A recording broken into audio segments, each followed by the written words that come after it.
Hello and welcome back. Tonight we are messing with my PM2 in Cruwear. This is a pretty new knife to me and I haven't done a single thing to it. So as far as sharpening well obviously it's now taken apart. So I've cleaned it and oiled it, or I will when I put it back together.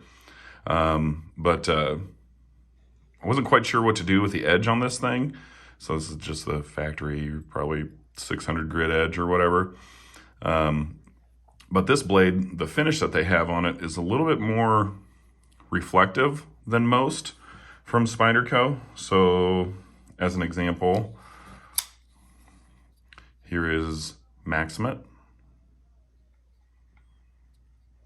Okay, so I mean Maximate's Maximate. So, but something a little bit more common is here's Taichung's S30.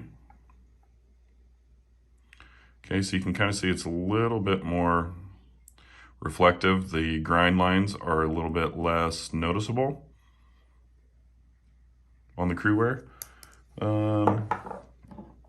Something that I thought maybe was kind of similar was S110V. Maybe S110 in that light right there has a little bit deeper, more noticeable grind lines, but it kind of doesn't have quite the reflectivity as the Cruwear. It is not quite as reflective as my Atom in 20CV. But what I did do, something that's similar to the Atom here, is I did take my Flitz metal polisher and I don't have it sitting here. I was going to show you the tube, but yeah, it's called Flitz. Comes in a little gray, like toothpaste style tube, and you just rub it on there. You take a rag and you just rub, and it kind of brings out a little bit extra polish. So since this thing already came a little bit brighter than some of the others, I thought that I'd try to just run with that polished look. So I did all of this, the spine, everything. And tonight, we are going to polish that edge right there. We're going to turn this thing into a freaking lightsaber. So that's what I'm going to do.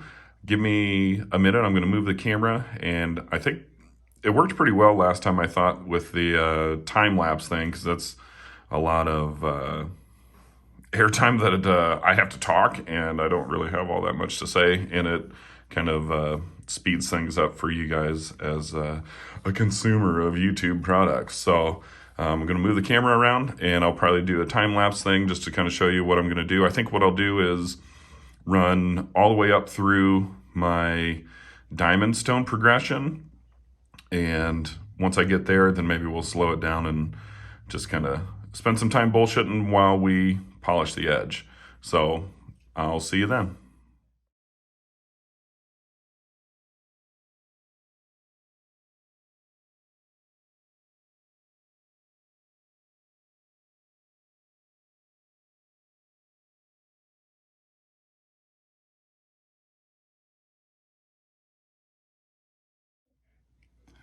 Okay, so we just took a little break, went to go walk the dog with the wifey, and I'm back, but I thought I'd stop and explain what I was working on there. So this one did have a little bit of grind issues right up here in the very front of, right here by the tip on this side.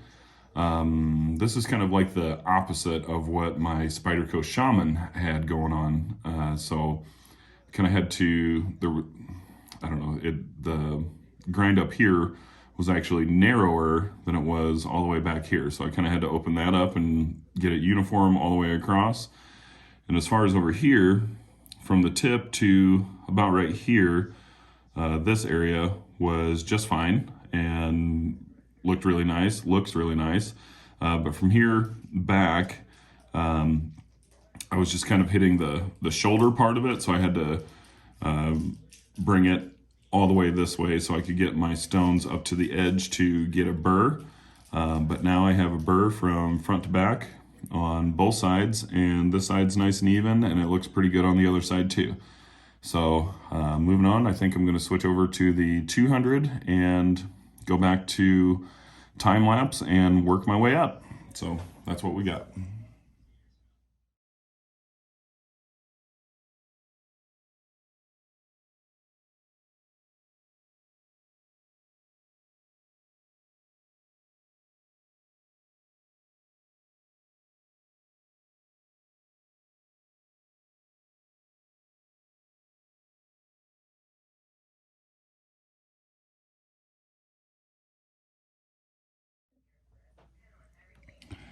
All right, so let's see if I can try to get a better angle of some polish going on here. I don't know if you can see that or not.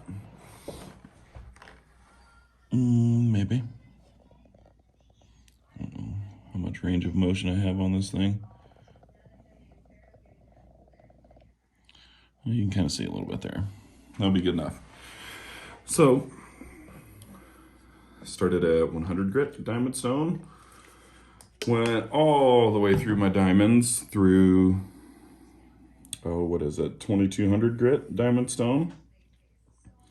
And then I hit it with my ceramics, which are, I can't remember what kind of grit. I think 1600 is the fine one. And we already have a decent polish going on here, but we're about to get fucking weird on this thing, so we are not stopping. So I'm just doing a quick cleanup.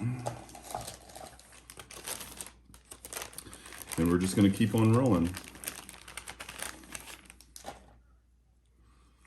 And we are on 1 micron. This is cowhide leather with 1 micron diamond paste.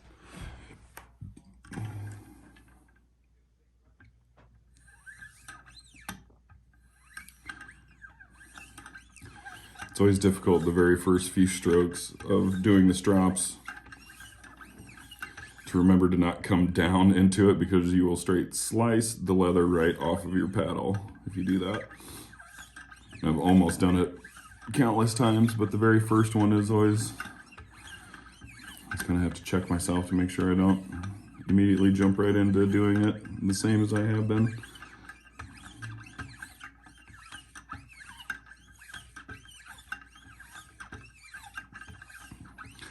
So far the Cruwear is looking pretty good. I was kind of really hoping that it would take a nice, really nice polish, and I think we're on track for that.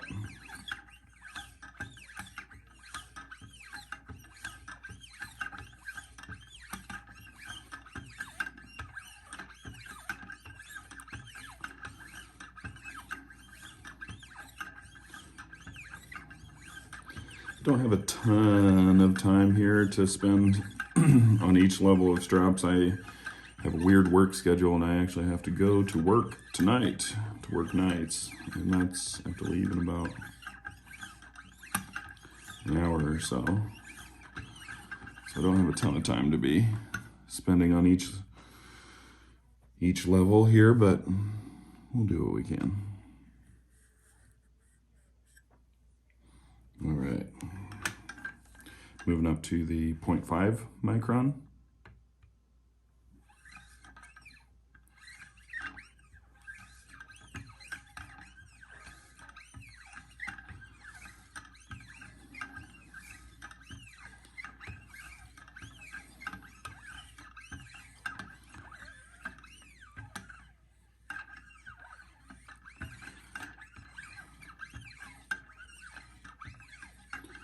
So I guess now would be a good time to just say thanks to you guys. It's super weird having people watch these videos. I mean, obviously that's kind of the point, but when I started this, and I mean, I'm not talking like I'm some kind of majorly accomplished YouTuber or anything like that, but you know, honestly, I expected like 20 people, or each one of my videos to get like 20 views, which there's plenty of them that have like 20 or 30 views. So those are right in line with my expectations, but it's actually pretty cool to see some of the videos, how they perform. Like I've got over 1,000 views on one of my videos, which is just outlandish for what I ever expected. Yeah, it's just odd that when you just put your camera phone in front of your hobby just to be a nerd and share it with other nerds, that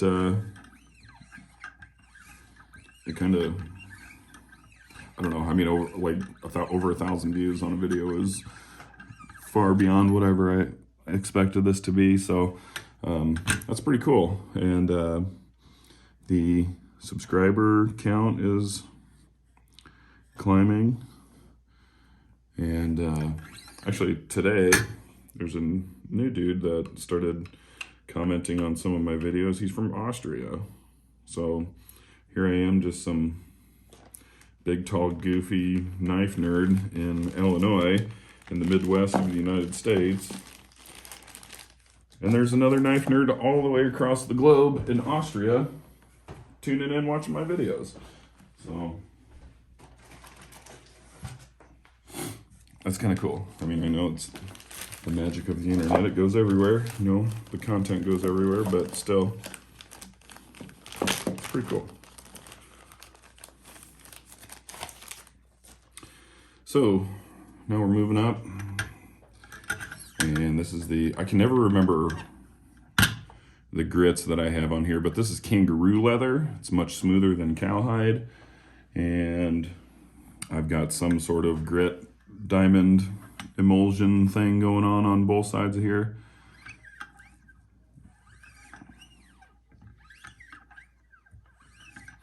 Can't remember without looking, and they're right over there, but I don't feel like looking right now, so I think it's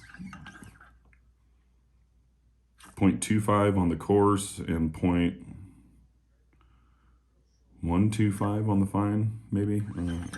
I'm probably wrong with that, but whatever. But yeah, it's pretty cool seeing, you know, just a experiment for fun, kind of grow a little bit. So yeah, so thanks for tuning in and all the things.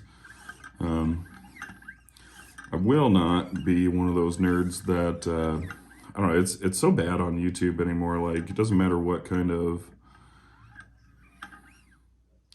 channel it really is, but it's like,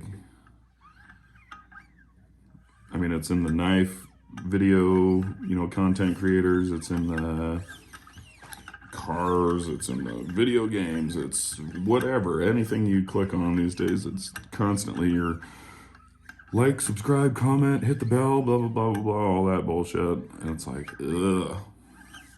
I get tired of hearing all that. So, if you're like me and find that stuff incredibly annoying, just seems like they're pandering to you constantly.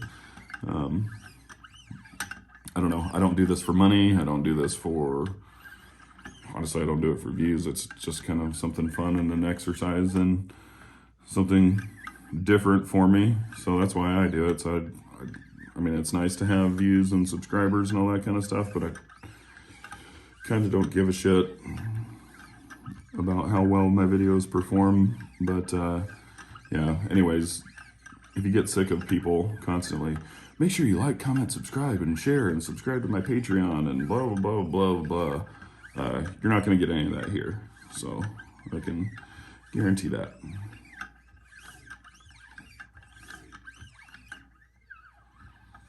So if you're like me and get sick of that, you can take a break from that here, if you want. Okay, this is really starting to look nice. Really starting to look nice.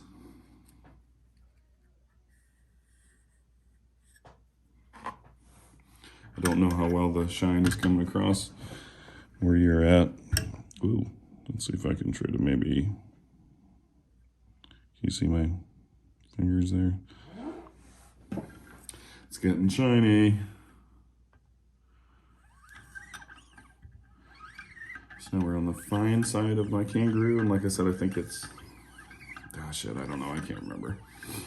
Doesn't matter. Well, I guess if anybody out there is tuning in and you have a PM2 and you have a Wicked Edge and you would like to know what my kind of setup that I have going on here, I'm in the top holes of the Wicked Edge here. I have a piece of chamois underneath here. I just use this tape because if I don't, it kind of flaps and it rubs against my fingers and it drives me crazy. But I've got a piece of chamois in there since it's a full flat grind. Coming out forward, I have it set to B on this thing. And I am at 15 degrees. So that's, I checked my notes for my Maximate PM2, and the factory grind on that one was 15 degrees as well, so it's consistent over to this Cruwear one. So I'm just kind of following the factory grind on here. Had to kind of sort it out a little bit. This knife was not as wonky as my Shaman, but it's very uncommon to find a knife from no matter what manufacturer that has a really nice and symmetrical grind from front to back and side to side. It's really uncommon to find one be spot on or nearly spot on. So, all right, we are looking really freaking good. I'm just kind of looking at the reflection off this paddle here just to see if there's any blemishes or anything like that that I might have missed.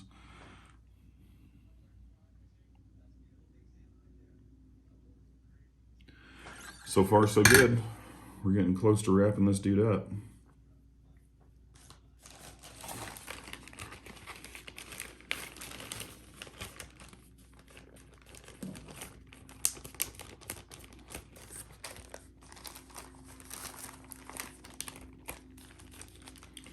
I always like to make sure to seal these things pretty nice in a Ziploc baggie so they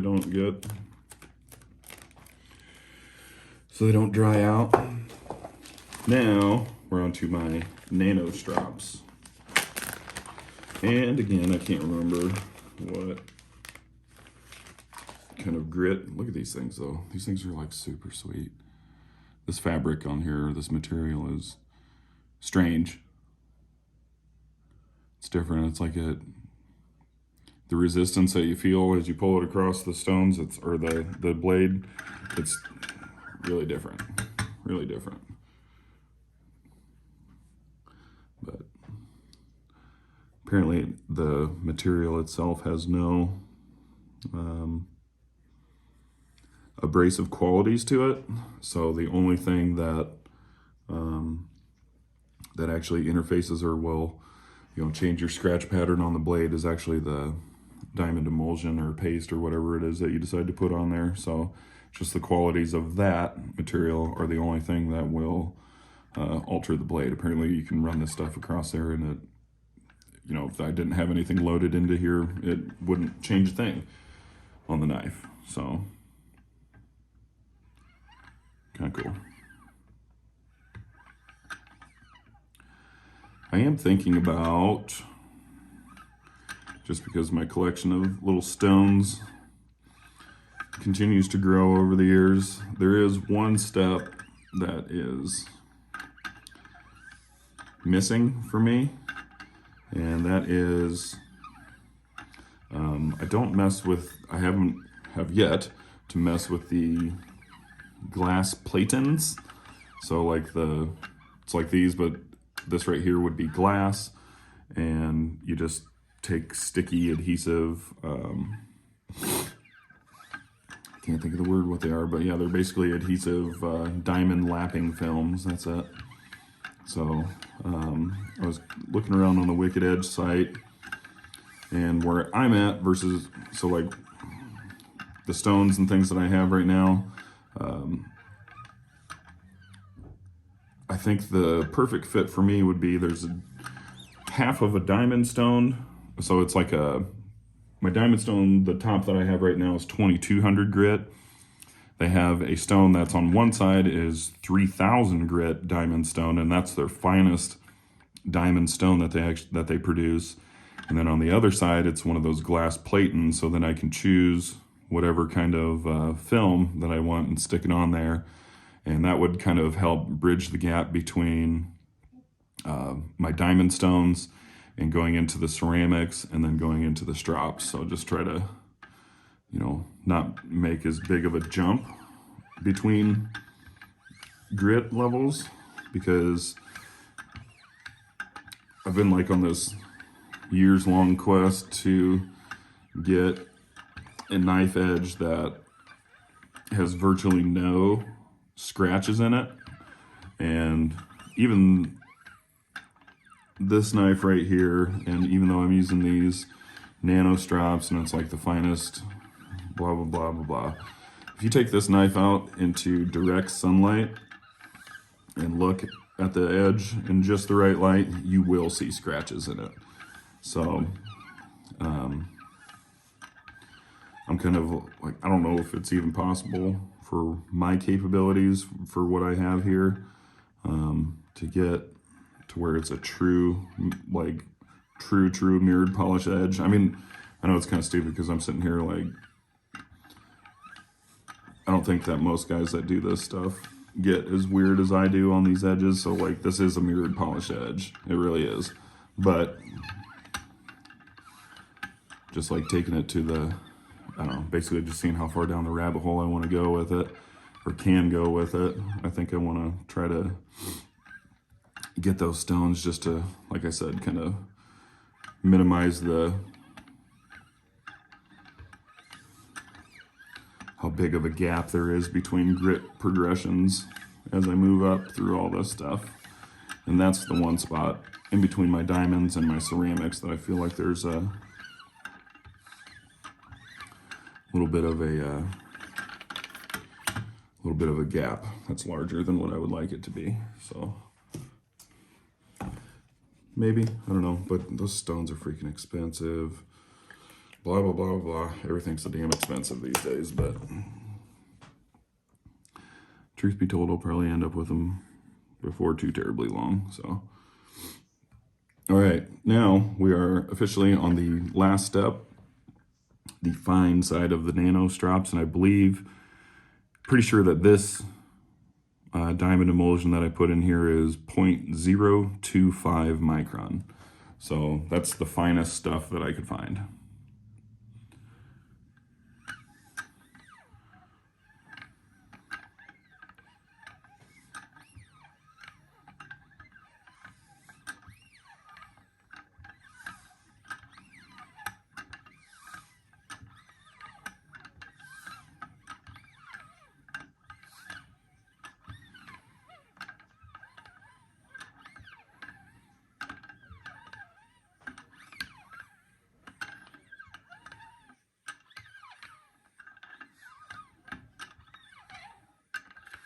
I can't say from where I'm sitting, the reflectivity of that edge is outstanding.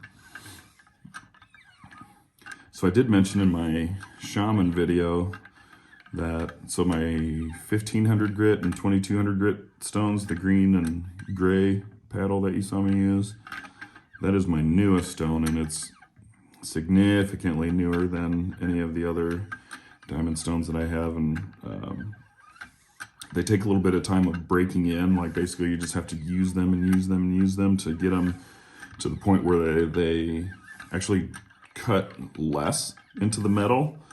At first they're just very aggressive and they leave kind of, I'm not sure if this is totally correct, but I feel like they leave deeper cuts in the edges.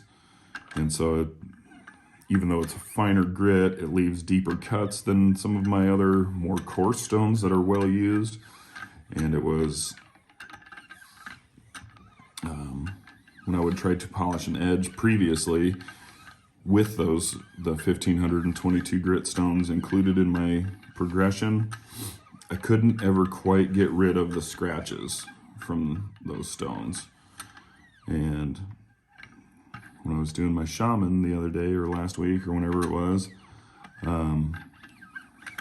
I I finished on those stones, and then I took my cowhide strops and just gave it a quick strop.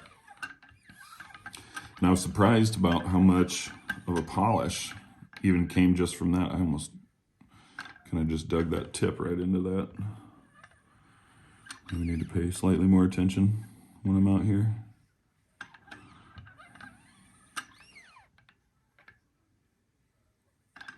There we go. But yeah, I was surprised by how well the polish went.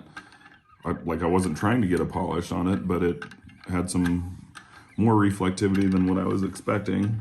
And so I thought, well, maybe those stones are ready to be included into my grit progression. And so this is the first knife that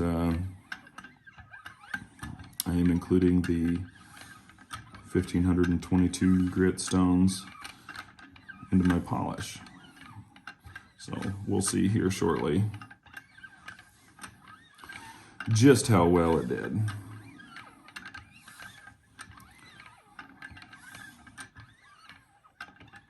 So I do kind of don't mind spending a little extra time on these stones because these are just the final product. So I feel like if I spend a little bit of extra time, every pass I take kind of just neutralizes some of those scratches.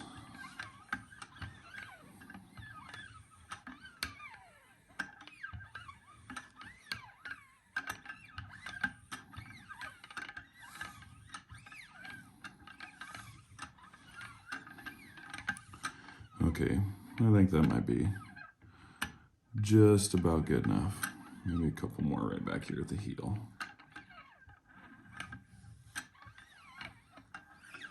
Okay, I'm calling that good enough. I think I'm gonna move the camera and get the knife put back together, and then we'll take a look at it. Give me a second. Okay, she's all back together. Let's see how we did.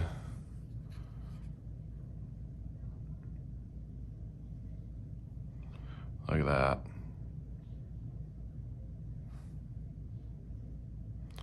So right there on certain parts of the blade, you can see the teeny tiny little scratches that I was talking about.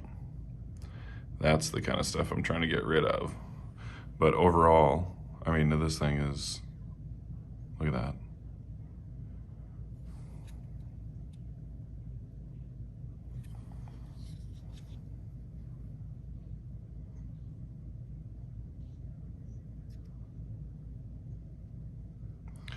Turned out pretty darn good, if you ask me. I'm impressed. I was really hoping that Cruwear would take a polished edge like this, and it's pretty good. It's, yeah, I'd say it's as good or better than any of the polished edges that I've ever done before. I mean, look, that is awesome.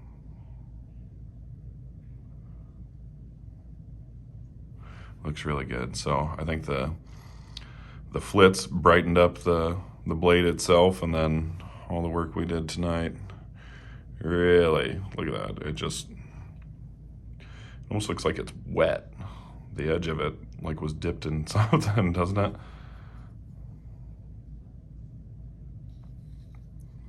Very cool. Yeah, there's some of those, see those teeny tiny little scratches right there? If you catch it right in the right light, every polished edge that I've ever done, or every polished edge that I've ever really seen and looked closely at online done by other people, has those scratches, but I want to do what I can to mitigate those. So yeah, but this is pretty darn good. I'm really happy with that. So till next time, have a good one.